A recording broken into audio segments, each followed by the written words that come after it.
बड़ी खबर इजराइल से आ रही है, जहां पर हूती विद्रोहियों ने इजराइल पर अटैक कर दिया है। इजराइल पर मिसाइल और ड्रोन के जरिए हमला किया गया है, जिसके बाद इजरायली नागरिक बंकर्स की तरफ दौड़ते हुए नजर आए। तो इजरायली सेना ने मंगलवार को एक बड़ा खतरा टालते हुए यमन से दागी गई मिसाइल को हवा में ही नष्ट करने का दावा किया है।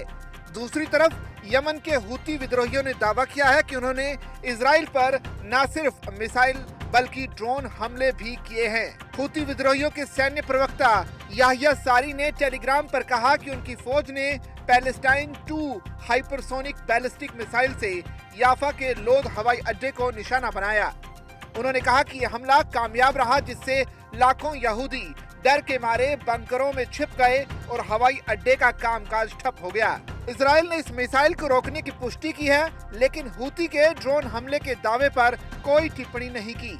हूती विद्रोहियों ने अपने टेलीग्राम पोस्ट में यह भी कहा कि उन्होंने याफा, अश्कलोन और अल रश जैसे इलाकों में संवेदनशील ठिकानों पर ड्रोन हमले किए।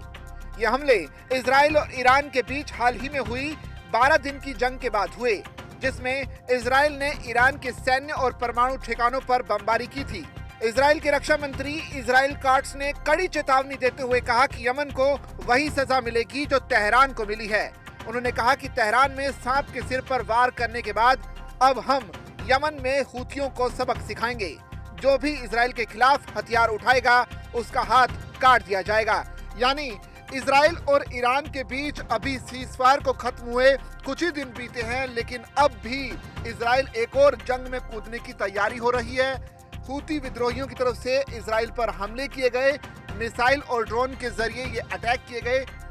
हालांकि इजराइल का दावा है कि उन्होंने इन हमलों को नाकाम कर दिया। दूसरी तरफ इजराइल ने अब साफ तौर पर चेतावनी दे दी है यमन के इन विद्रोहियों को कि किसी भी हाल में उनको सबक सिखाया जाएगा।